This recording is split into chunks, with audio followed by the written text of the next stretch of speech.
오늘은 예수님께서 부활하신 날을 기념하는 부활절, 부활주일입니다. 영어로 이스터데이라고 불리죠. 그래서 우리 부활주일이면 영어를 쓰는 나라에서는 해피 이스터라고 이렇게 인사를 하기도 하거든요. 우리 전후좌우 우리 부활을 기뻐하며 행복을 우리 소망하는 마음으로 우리 옆에 좌우분들하고 이렇게 인사해 볼까요? 해피 이스터. 해피 이스터. 예. 부활의 주님이 함께 하시기를 소망합니다. 이 부활절은 우리 크리스마스와 함께 우리 기독교의 중요한 절기 가운데 하나죠. 여러분, 우리 주 예수님께서 이 부활하신 이 부활의 사건은 그 부활을 목격한 사람들에게 메가톤급의 큰 충격을 가져다 주었을 뿐만 아니라 주님의 부활을 믿는 모든 사람들의 인생에 삶의 놀라운 변화를 가져다 주었습니다. 그 중에 가장 대표적인 예가 오늘 본문에 등장하는 제자 중 도마라고 하는 사람의 삶의 변화라 이렇게 볼 수가 있을 것 같습니다. 우리가 먼저 생각할 것은 첫째로 부활을 목격하기 전에 도마의 신앙생활은 어떠했을까요? 여러분, 주님의 부활을 직접 목격하기 전까지 도마의 신앙이라는 것은 당시 일반인들과 별반 다르지 않은 것으로 보여집니다. 물론 지난 3년간 제자 도마는 예수 그리스도를 스승으로 여기고 주님을 열심히 따라다니기는 했습니다. 그러나 도마는 여전히 예수님을 그저 위대한 스승 중에 한 분, 아니면 선지자, 나아가 이스라엘을 정치적으로 구원하실 메시아라고 하는 정도로 생각을 했던 것 같습니다. 당시 대부분의 제자들이 그러했듯이 도마 또한 당시에 유대 종교의 어떤 부패에 대해서 염증을 느끼고 있던 그런 차에 예수님께서 유대 사회에 갑자기 혜성처럼 등장을 하신 것이죠. 그래서 유대 사회에 새롭고 신선한 말씀을 전하며 유대 사회에 신선한 돌풍을 일으키는 주목받는 인물이 되시고 계셨습니다. 예수님께서는 당시 가는 곳마다 절망적인 그런 질병 들린 자들을 고치고 치유하시고 또 귀신 들린 자들을 내어 쫓으셨습니다. 수천 명이 모인 자리에서 여러분 떡 5개와 물고기 2마리를 가지고 오병이어의 기적을 일으키기도 하시고 제자들 앞에서 바다 위를 걸으시며 풍랑을 잠잠케 하시는 그런 능력을 행하시기도 하셨지요. 심지어 죽었던 나사로를 무덤에서 다시 살리시는 기적을 보이시기도 하셨습니다. 이처럼 예수 그리스도는 유대사회의 소위 센세이션, 영적 돌풍을 일으키시는 분이셨습니다. 뿐입니까, 여러분? 당시 예수님께서 전하시는 하나님의 말씀과 교훈에 대해서 당시 사람들의 반응을 엿볼 수가 있는 것이 마가복음 1장에 보니까 이런 말씀을 하고 있어요. 무사람이 그의 교훈에 놀라니 이는 그가 가르치시는 것이 권위 있는 자와 같고 서기관들과 같이 아니함일러라. 즉 예수님의 말씀은 당시 유대 사회의 어떤 종교 지도자들이나 차별화된 영적 권위를 가진 분으로 그렇게 인식이 되고 있었던 것입니다. 그래서 주님은 당신의 말씀을 통해서 숱한 이적을 베푸시고 기적을 일으키시는 능력을 보이셨던 것이죠. 그래서 이런 모습을 보았던 제자들 역시도 예수님에 대해서 상당한 호감을 가지고 존경심을 가지고 따랐을 것으로 그렇게 보여집니다. 여러분, 어쩌면 지금도 마찬가지 아닐까요? 지금 이 시대에도요. 어떤 예수님에 대해서 어떤 호감을 느끼며 따르는 사람들 중에는 아니 심지어 교회를 다니며 믿는다고 자처하는 교회 나오는 상당수의 사람들 중에는 과거 주님의 제자들과 이런 유사한 동기를 가지고 주님을 따르며 존경하는 이들이 우리 중에도 나타날 수가 있다라고 생각합니다. 어떤 분들은 단지 지적인 호기심을 가지고 교회를 나오시는 분들도 계시고요. 과거 마치 공자와 석가의 가르침에 그의 인격에 감동하여 일생 그 가르침을 배우며 따르듯이 그래서 그들의 가르침을 인생의 근본 진리요, 인생을 구원하는 길처럼 여기는 사람들처럼 지금도 교회를 출석하고 예배에 참여하고는 있지만 그래서 명목상의 그리스도인으로만 남아있는 분들이 여러분 현대 교회를 출석하는 분들 가운데도 여전히 있을 수가 있습니다. 어쩌면 현대판 도마일 수가 있겠죠. 아마도 이런 사람들은 공자도 위대하고 석가도 위대하고 예수님도 다 위대하지만 예수님이 조금 더 위대한 분이 아닐까라고 생각을 할 수도 있습니다. 그래서 이런 대부분의 사람들은 어쩌면 곧 대체로 고상하고 합리적인 사고를 바탕으로 신앙이라는 것은 좋은 것이 신앙이 나쁜 것인가 이런 일반적인 생각을 가지고 있습니다. 근데 여러분, 이 정도의 수준의 신앙의 사람이라고 한다면 그 신앙은 성경이 말하고 있는 참신앙과는 조금 거리가 먼 믿음이라 이렇게 볼 수밖에 없을 것입니다. 즉, 기독교의 신앙의 본질이 뭘까요? 기독교의 신앙의 본질은 십자가와 부활의 신앙은 분명히 아닌 것이죠. 자, 두 번째는 생각해 볼 것은 그렇다면 부활을 목격하기 전 이 도마의 인격과 그의 성격을 한번 살펴보았으면 좋겠습니다. 여러분, 우리가 믿음의 세계를 들어서는 관문에 있어서 각 개개인의 성격, 각 개개인의 인격은 매우 중요한 역할을 하기도 합니다.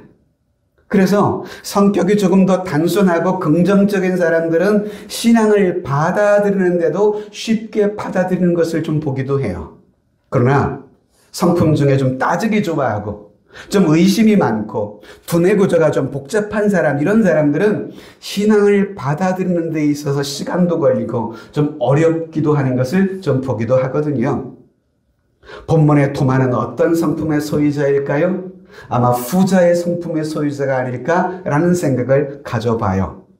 이 도마의 성품이 첫째 어떠냐? 전 두 가지로 생각해 볼 수 있을 것 같아요. 도마는 꼬치꼬치 깨묻고 따지기를 좋아하는 그런 사람인 것처럼 성경이 묘사하는 것을 보면 그렇게 보여져요. 주님께서 제자들과 성만찬을 집례하셨습니다. 그리고 주님의 살과 피를 기념하는 예식을 진행하신 후에 주님께서 제자들에게 이렇게 말씀하십니다. 이제 장차 내가 예루살렘에 올라가면 유대의 종교 지도자들의 요새 고난을 받을 것이고 그리고 그곳에서 십자가의 죽임을 당하실 것에 대해서 주님은 언급하셨거든요. 당신의 스승이 예루살렘에 가서 죽을 것이란 이 이야기를 들었던 제자들의 마음속에는 근심의 빛이 이제 역력했습니다.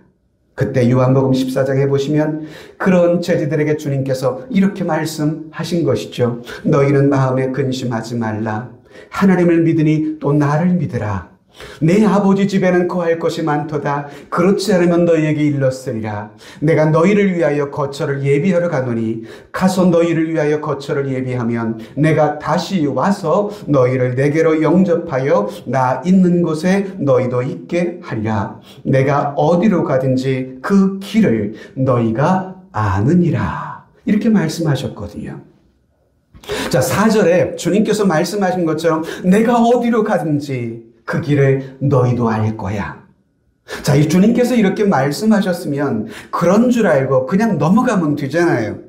근데 대충 넘어가는 것을 보지 못했던 성격의 소유자 도마는 이어지는 5절에 보면 이렇게 나서는 것입니다. 도마가 이르되 주여, 주께서 어디로 가시는지 우리가 알지 못하겠거늘 그 길을 우리가 어찌 알겠습니까? 여러분, 도마처럼 이처럼 의심이 나는 것에 대해서 알려고 하고 캐묻는 이런 모습은 어찌 보면 좀 건방져 보이는 것처럼, 건방져 보이는 태도처럼 보일 수 있지만 여러분, 반대로 좀 더 깊은 진리를 얻는데 유익한 성품이 될 수도 있겠다는 생각을 해보기도 해요. 여러분, 무조건적인 믿음이라는 것이 좋기도 하지만 잘못하면 이런 믿음은 맹종에 빠질 수도 있거든요. 잘못된 이단에 빠질 수도 있습니다. 중세 기독교에 신학자의 두 거장이 있거든요. 여러분들이 한번 들어봄직한 신학자들이에요. 토마스 아퀴나스라고 하는 신학자와 성 어거스틴이라는 신학자가 당시에 있었습니다. 두 거장은 서로 신학적인 논쟁을 벌이기도 했는데요. 그 논쟁의 가장 중요한 대표적인 논쟁이 아는 것과 믿는 것, 이 신앙의 영역 가운데 아는 영역과 믿는 것에 대해서 서로 약간 관점의 차이가 좀 달랐습니다. 아퀴나스 같은 경우는 믿기 위하여 배운다라고 하는 것을, 아는 것의 중요성을 강조했다면, 어거스틴은 알기 위하여 믿는다, 믿는 것에 더 강조점을 여러분 어거스틴은 강조했던 것이죠. 이 둘의 견해는 사실 충돌하는 것은 아니에요. 상반된 것처럼 보이지만 서로 보완적인 관계에 있으면서 각각의 진리를 지금 말하고 있는 것이었거든요. 자, 여러분, 앞서 5절의 이 발언은 어쩌면 주님 앞에 항의하고 따지는 어투처럼 보일 수도 있지만, 그러나 그 말은 건방져 보인다는 태도라기보다는 오히려 도마가 진리를 알고자 하는 간절함이 엿보이는 것으로 우리가 볼 수도 있지 않을까요? 자, 그런데 이런 도마의 질문에 대해서 주님은 우리가 너무도 잘 알고 있는 놀라운 진리를 이때 선포하셨습니다. 그래서 요한복음 14장 6절에 보시면 이런 도마의 질문에 대해서 이렇게 말씀하세요. 예수께서 이르시되 내가 곧 길이요 진리요 생명이니 나로 말미암지 않은 그런 아버지께로 올 자가 없느니라. 만일 여러분 앞서 5절의 도마의 질문이 없었다고 한다면 어쩌면 우리들은 이 6절의 이 놀라운 진리를 들을 수 없을는지도 모르겠습니다. 주님은 까다로운 도마의 마음, 도마의 질문을 통하여 오늘 우리가 너무도 잘 알고 있는 이 놀라운 복음의 비밀을 우리에게 선포하고 계시는 것입니다. 꼬치꼬치 캐묻고 따지기를 좋아했던 성품의 소유자 뿐만인가요? 도마는요, 두 번째로 의심이 참 많은 사람이기도 했습니다. 여러분, 신앙생활에 있어서 의심이라는 거 진리를 받아들임에 있어서 때로 장애물이 되기도 하거든요. 자, 본문에 보면 막달라 마리아가 하는 여인이 부활의 주님을 만났습니다. 그래서 그가 만난 그 주님을 제자들이 모인 곳에 가서 말하기 시작합니다. 그래서 요한복음 20장 18절에 보면 막달라 마리아가 가서 제자들에게 내가 주를 보았다라고 하고, 또 주께서 자기에게 이렇게 말씀하셨다라고 제자들에게 막달라 마리아가 이야기를 한 것입니다.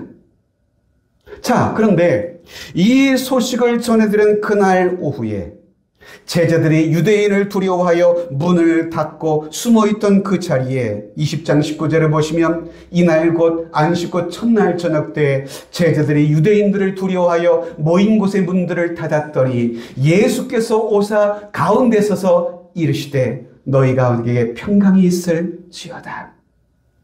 자, 여러분, 주님의 제자들은 이처럼 막달라 마리아를 통해, 그리고 지금 안식구 첫날 저녁 때 문을 닫고 있을 때 그 자리에 찾아오신 이 주님을 친히 듣고 보고 목격했어요. 제자들은 부활의 주님을 만났다고요. 그리고 이것을 분명히 믿었어요. 그런데 제자들 중에 유독히 도마만은 부활을 믿지 않았어요. 왜 도마는 믿지 않았을까? 믿지 않은 이유가 있어요. 다른 제자들이 부활하신 주님을 앞서 본 것처럼 목격하는 그 자리에 웬일인지 도마는 그 자리에 있지 않았어요. 빠져 있었어요. 자, 아무리 그렇더라도 여러분, 지난 3년 동안 함께 동거동락했던 동료 제자들이잖아요.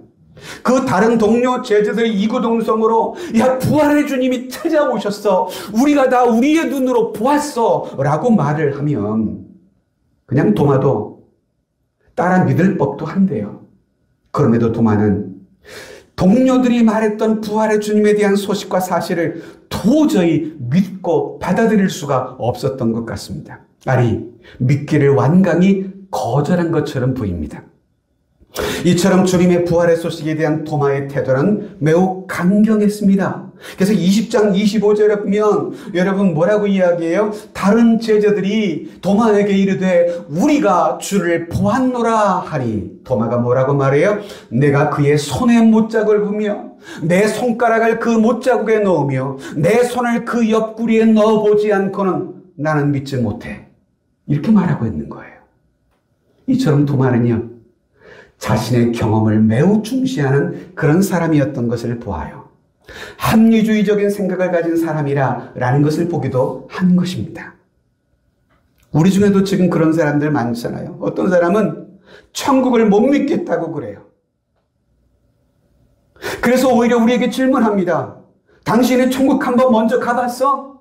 라고 되려 질문을 해요. 하나님이 천지창조를 하셨다고 하는데 그거 못 믿겠대요. 그래서 오히려 우리에게 질문합니다. 주님이 천지창조하는 거 네가 가본 적 있느냐고. 어떻게 홍해가 갈라질 수 있느냐고. 어떻게 물이 변하여 포도주가 될 수 있느냐고. 합리주의적인 판단과 질문으로 우리에게 도전하고 있는 것이에요. 믿지 않은 분들이 우리에게 이런 질문을 하면 갑자기 말문이 막혀버려요. 우리는 할 말이 없어요. 도마가 바로 그러했던 사람이에요. 주님의 부활을 목격했던 동료 제자들과 그리고 주님의 부활을 목격했던 목격자들의 증언들이 분명히 있거든요. 이것들을 들었어요. 도마도. 그래서 제자들이 일주일간에 걸친 부활의 주님을 만났다는 그 설득에도 불구하고 난 그거 못 믿겠어 라고 하는 이런 생각으로 똘똘 뭉쳐있던 도마의 생각과 그 태도 바꿀 수가 없었던 거예요. 그는 요지부동이었습니다. 이처럼 여러분, 따지기를 잘하고 의심 많은 도마의 모습, 어쩌면 우리의 모습과 너무도 닮아 있는 것 아닌가요? 잘난 척하기 좋아하고 따지기 좋아하고 이치에 맞지 않으면 무엇인지 믿지 않으려고 하는 그런 모습들, 어쩌면 이 시대를 살아가는 현대인들의 모습과 닮아 있지 않을까 하는 생각이 듭니다. 그러나 여러분, 그런 생각과 성품의 소유자인 도마가 신비로운 기적의 부활, 새로운 생명의 신앙의 길로 들어가는 것 불가능해 보입니다. 그러나 여러분, 그런 도마였지만 그런 도마를 주님은 포기하지 않으셨어요. 부활의 주님 도저히 믿지 못하겠어, 난 받아들일 수 없어 라고 불신했던 도마, 주님은 여전히 그를 사랑하셨어요. 예수께서 며칠 전 제자들에게 나타나셨던 그날 이후 여드레가 지난 날, 소위 8일이 지난 어느 날, 부활의 주님께서 의심 많은 제자, 불신의 제자 도마를 위해 요한복음 20장에 보시면 나타나십니다. 이렇게 말씀하세요. 여드레를 지나서. 그러니까 8일 전 제자들에게 나타나셨던 그 이후 8일이 지났어요. 여드레를 지나서 제자들이 다시 집안에 있을 때, 그때는요, 도마도 함께 있었어요. 그리고 문들이 닫혀 있었을 때 예수님께서 오십니다. 그리고 가운데 서서 이르시되 너희에게 다시 평강이 있을지어다 하시고, 그리고는 도마를 톡 지목해서 도마를 부르시면서 27절에 이렇게 이어서 말씀하고 계시는 겁니다. 도마에게 이르시되 너의 손가락을 길이 내밀어 내 손을 보렴. 너의 손을 내밀어 내 옆구리에 한번 넣어보렴. 그리하여서 믿음이 없는 자가 되지 말고 이젠 믿는 자가 되렴. 여러분, 도마를 향하여 내민 주님의 못 박히신 손, 이것은 도마를 너무도 사랑하는 주님의 자비로운 손길이셨습니다. 주님은 이처럼 까다롭고 의심 많고 보잘것없는 인생일지라도 매우 귀중히 여기시는 것을 보게 되는 것이에요. 저는 이 장면을 묵상하면서 눈물에 눈물이 나더라고요. 아, 도마의 모습은 마치 나와 같은데 저도 따지기 좋아하고 의심하기 좋아하고 세상에 어떻게 그런 일이 일어날 수 있어? 그런 성품의 소유자였거든요. 근데 그런 저를 주님께서 사랑하셔서 믿음을 주시고 저희 삶에 찾아와 주셔서 이렇게 목사가 되어 이 사실을 전할 수 있으니 주의 은혜일 수밖에 없는 것입니다. 여러분, 주님은 이처럼 도마같이 까다롭고 의심 많은 지금의 우리들을 위해서 당신의 십자가의 고난받으심, 십자가의 달리심과 죽으심의 모습 등 이후 부활하심들, 부활의 주님을 직접 목격했던 믿음의 사람들을 위한 생생한 증언들, 그것 모두를 성경에 모조리 다 기록하게 하셨어요. 그래서 부활을 의심하는 우리들로 하여금 그 말씀을 다시금 듣고 보게 하시는 것입니다. 이런 의미에서 토마는 우리에게 대단한 믿음의 공모자일 수가 있어요. 그죠? 그의 의심이 아니었다면 여러분, 주님의 양손과 양발에 박혔던 못자국과 창자국을 친히 보여주는 광경을 어디에서 볼 수가 있을까요? 주님이 보이셨잖아요. 내 손에 못자국을 보아라. 내 손에 내 몸에 창자국, 허리에 창자국, 내 손을 넣어 만져보려.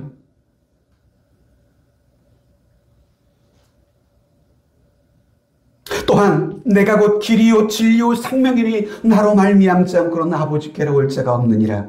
이 말씀을 도마가 아니었다면 듣지 못했을 수도 있거든요.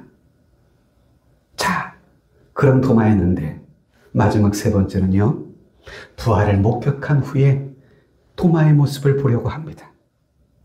여러분, 물론 도마는 이전에도 예수님과 동행했던 제자예요. 주님이 행하셨던 놀라운 능력도 분명히 보았던 사람이에요. 주님의 인격도 분명히 체험했던 사람이에요. 여러분, 도마는 3년간 주님과 함께 동거동락하면서 예수님이 하나님으로부터 오신 분이라는 것을 알고 있었을 것입니다. 그리고 주님의 말씀을 통해서 주님이 부활하실 것에 대한 관련의 말씀도 분명히 들었을 거예요. 왜? 주님께서 누누이 다시 살 것이라고 말씀하셨거든요. 돌아가시기 전에. 그러나 그렇게 숱한 메시지를 들었지만 도마의 입장에서는 주님의 그러한 말씀들은 하나의 상징적인 의미로만 받아들였던 것 같습니다. 도마에게 있어서 예수님은 그저 위대한 스승, 위대한 선지자, 그 이상 그 이하도 아니었던 것 같았습니다. 더구나 지금은 여러분 예수님이 십자가에 달려 죽으신 자리, 죽어 떠났잖아요.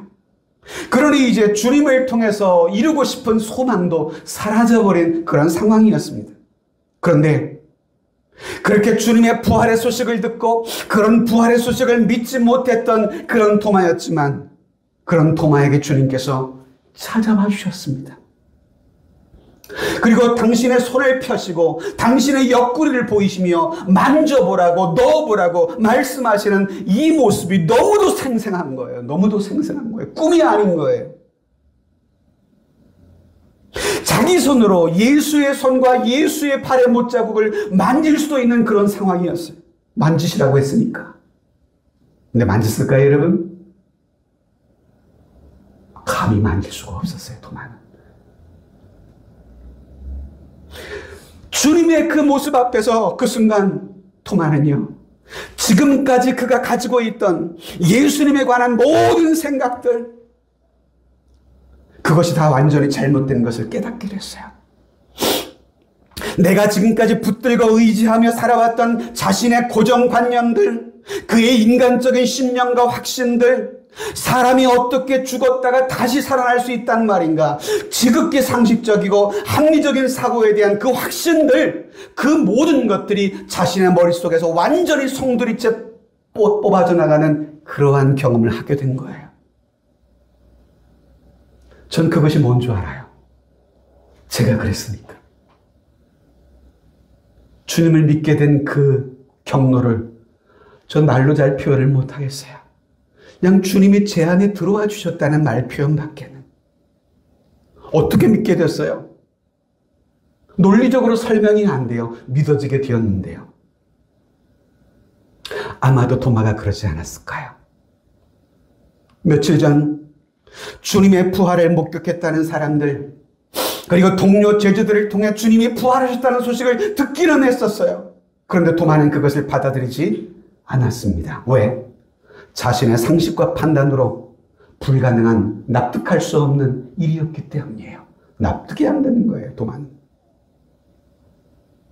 그래서 20장 25절에 이렇게 말하고 있었잖아요. 다른 제자들이 그에게 이르되 우리가 주를 보았노라 하나, 도마가 내가 그의 손에 못자국을 보며 내 손가락을 그 못자국에 넣고 내 손을 그 옆구리에 넣어보지 않고는 난 믿지 못하겠다 라고 말합니다.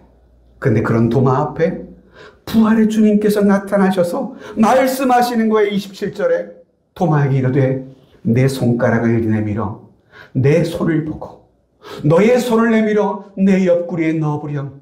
그리하여 믿음 없는 자가 되지 말고 믿는 자가 되렴.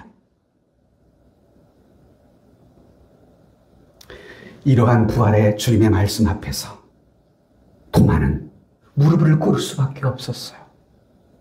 그리고 그의 입술 속에 위대한 신앙 고백이 터져 나오게 된 것입니다. 28절에 같이 한번 읽어볼까요, 여러분? 도마가 대답하여 이르되 나의 주님이시요 나의 하나님이시니이다. 나의 주님이시요 나의 하나님이십니다. 이 고백은요, 성경에서 나오는 부활의 주님을 향한 최고의 신앙 고백이 되었습니다. 전 오늘 부활의 아침, 저와 여러분 모두가 도마와 같은 아름다운 위대한 신앙 고백의 주인공들이 되었으면 좋겠습니다. 할렐루야. 도마의 이런 아름다운 신앙의 고백에 대해서 주님께서는 이후 이어지는 29절에 이렇게 말씀하셨지요. 예수께서 이르시되 너는 나를 본거로 믿느냐?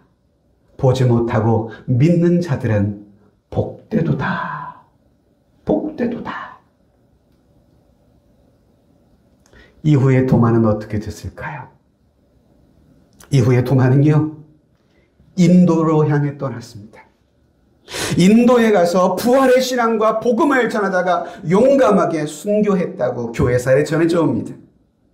그는 인도 남부 지역에 7개의 초대교회를 세웠고 복음의 불모지인 인도에 가서 선교한 최초의 선교사, 순교자가 됐습니다. 우리가 알듯이 여러분, 인도는 어떤 종교의 발산지예요? 힌두교, 불교의 원산지잖아요. 이런 지역에 가서 복음을 전했던 것이지요. 그는 인도에서 복음을 전하다가 숱한 고난을 당하고 이후에 참수염으로 순교를 당했다고 전해져 옵니다. 그리고 전해져 오기는 그의 시신은 현재 마드리스 교회 지역의 바알라토레에 있는 산토메 성당, 사진에 보시면 바로 인도의 산토메 성당에 그의 시신이 묻혀 있는 것으로 이렇게 전해져 옵니다. 제가 여기 가봤거든요. 인도에 이 단기 선교 때 한번 가봤었어요.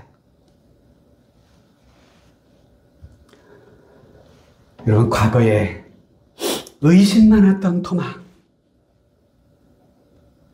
그런 그였지만 그가 부활의 주님을 만난 후에는 두려움이 없는 전도자의 삶을 살아가게 됐어요. 죽음을 두려워하지 않는 전도자. 지금도요, 주님은, 부활의 주님은 열방의 수많은 사람들에게 당신의 부활하신 그 증거들을 보이셨습니다. 수많은 사람들을 세대마다 부활의 증인들을 세우셨어요.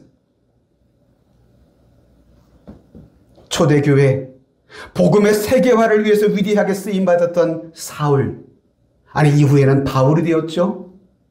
그 바울 사도는 복음을 박해하고 예수 그리스도를 핍박하다가 다메섹으로 가는 길에 부활의 주님을 만났습니다. 그리고 그의 인생은 완전히 바뀌어지게 되죠.